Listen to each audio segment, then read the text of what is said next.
Welcome to Quarantine Kids Storytime. My name is Jack, and today I'll be reading you Around the World in 80 Days by Jules Verne, Chapter 27, in which Passepartout undergoes, at a speed of 20 miles an hour, a course of Mormon history.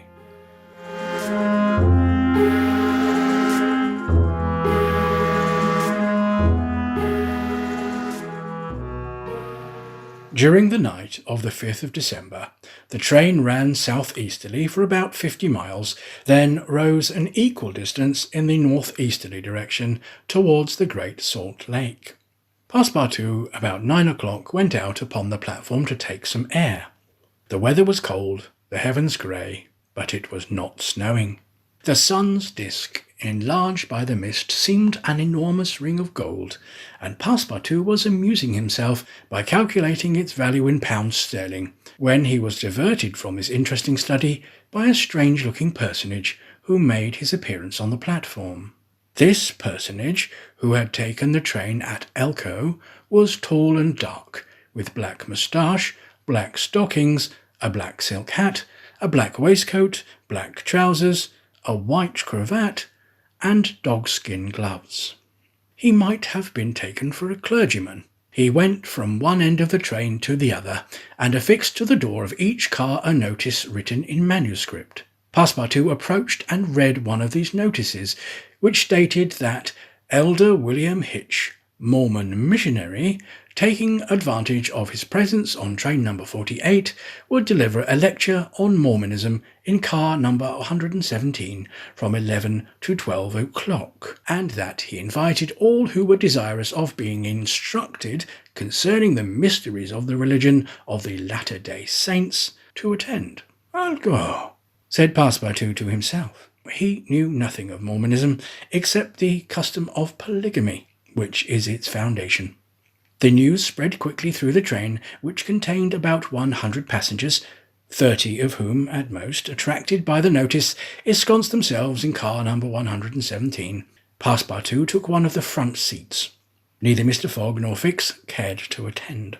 At the appointed hour, Elder William Hitch rose, and in an irritated voice, as if he had already been contradicted, said, "I'll tell you that Joe Smith is a martyr, and his brother Hiram is a martyr, and that the persecutions of the United States government against the prophets will also make a martyr of Brigham Young. Who dares say to the contrary?" No one ventured to gainsay the missionary, whose excited tone contrasted curiously with his naturally calm visage. No doubt his anger arose from the hardships of which the Mormons were actually subjected. The government had just succeeded with some difficulty in reducing these independent fanatics to its rule. It had made itself master of Utah and subjected that territory to the laws of the Union after imprisoning Brigham Young on the charge of rebellion and polygamy. The disciples of the prophet had since redoubled their efforts and resisted, by words at least, the authority of Congress. Elder Hitch, as it is seen, was trying to make some proselytes on the very railway trains. Then, emphasizing his words with his loud voice and frequent gestures, he related the history of the Mormons from biblical times. How that, in Israel, a Mormon prophet of the tribe of Joseph published the annals of the new religion and bequeathed them to his son Mormon. How, many centuries later, a translation of this precious book, which was written in Egyptian, was made by Joseph Smith, Jr., a Vermont farmer, who revealed himself as a mystical prophet in 1825, and how, in short, the celestial messenger appeared to him in an illuminated forest and gave him the annals of the Lord. Several of the audience, not being much interested in the missionary's narrative, here left the car.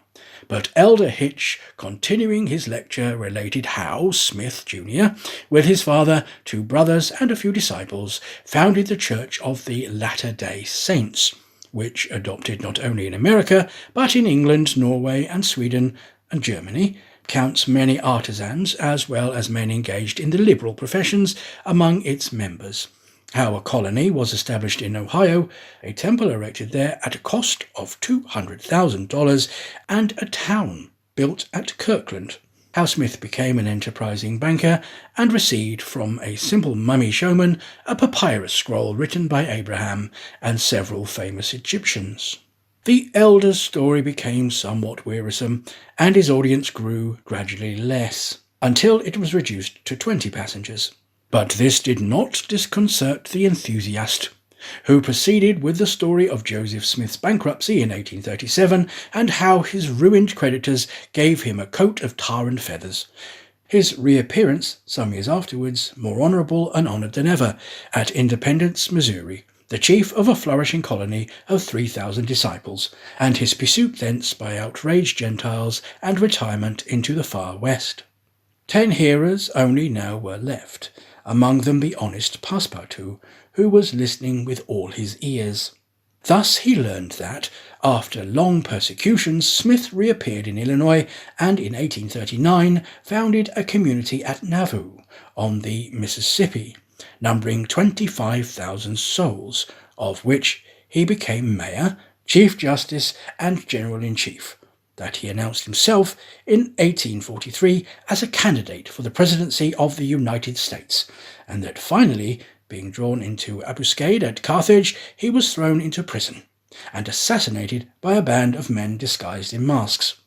Passepartout was now the only person left in the car, and the elder, looking him full in the face, reminded him that, 2 years after the assassination of Joseph Smith, the inspired prophet Brigham Young, his successor, left Nauvoo for the banks of the Great Salt Lake, where, in the midst of that fertile region, directly on the route of the immigrants who crossed Utah on their way to California, the new colony, thanks to the polygamy practiced by the Mormons, had flourished beyond expectations.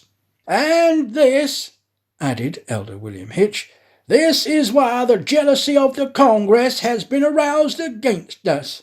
Why have the soldiers of the Union invaded the soil of Utah? Why has Brigham Young, our chief, been imprisoned in contempt of all justice? Shall we yield to force? Never!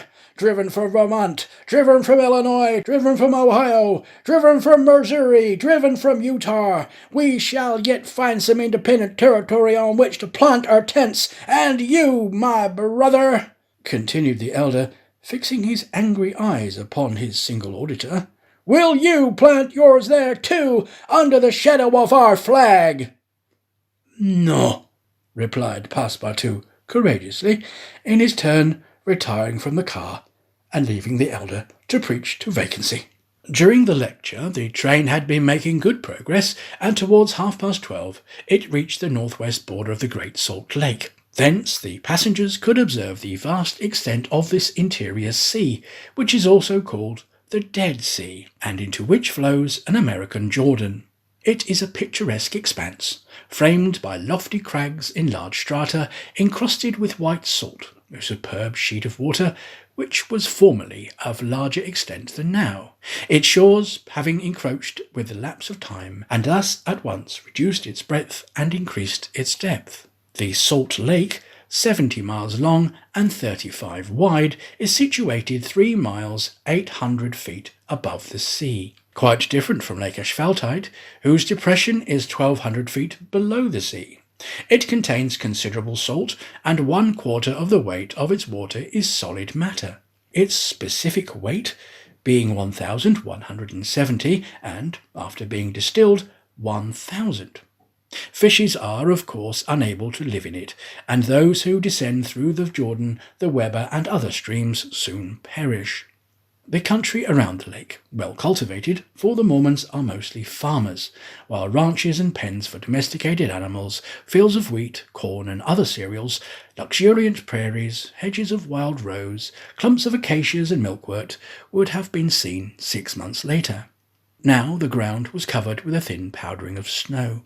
The train reached Ogden at 2 o'clock, where it rested for 6 hours. Mr. Fogg and his party had time to pay a visit to Salt Lake City, connected with Ogden-Briar Branch Road, and they spent 2 hours in this strikingly American town, built on a pattern of other cities in the Union, like a checkerboard, with a sombre sadness of right angles, as Victor Hugo expresses it. The founder of the City of the Saints could not escape from the taste for symmetry which distinguishes the Anglo-Saxons in this strange country. Where the people are certainly not up to the level of their institutions, everything is done squarely. Cities, houses, and follies.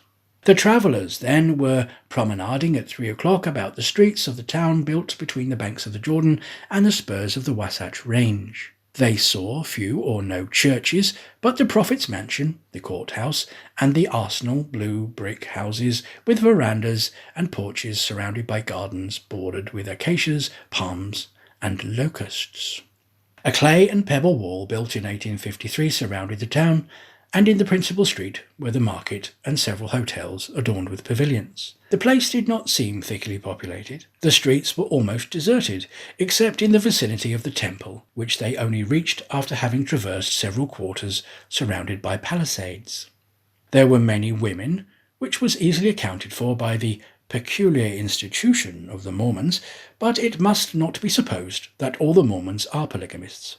They are free to marry or not, as they please, but it is worth noting that it is mainly the female citizens of Utah who are anxious to marry, as, according to Mormon religion, maiden ladies are not admitted to the possession of the highest joys. These poor creatures seem to be neither well off nor happy. Some, the more well-to-do, no doubt, wore short, open black silk dresses under a hood or modest shawl. Others were habited in Indian fashion.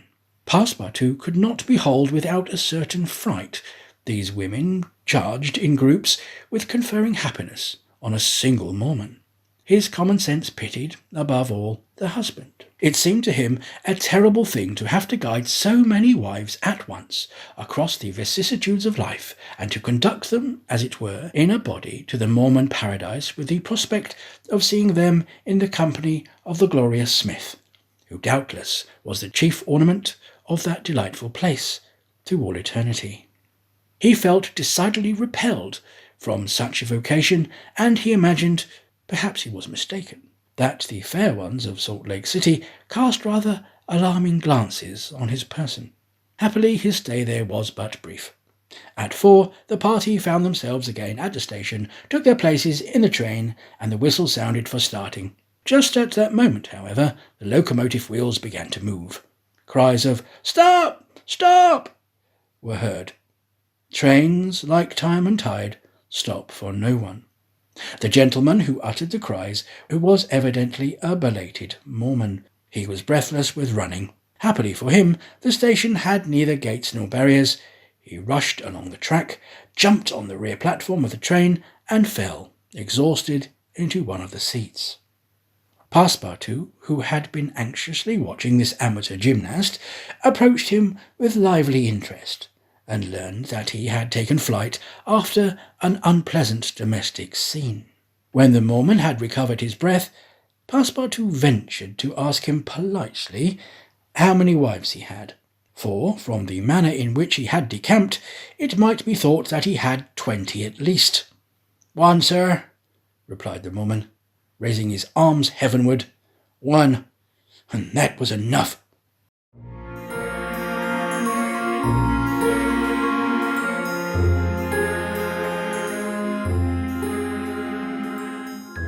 That was Chapter 27 of Around the World in 80 Days by Jules Verne, read by me, Jack, for Quarantine Kids Story Time. Join me again soon for Chapter 28, in which Passepartout does not succeed in making anybody listen to reason. Thanks again for listening, and goodbye.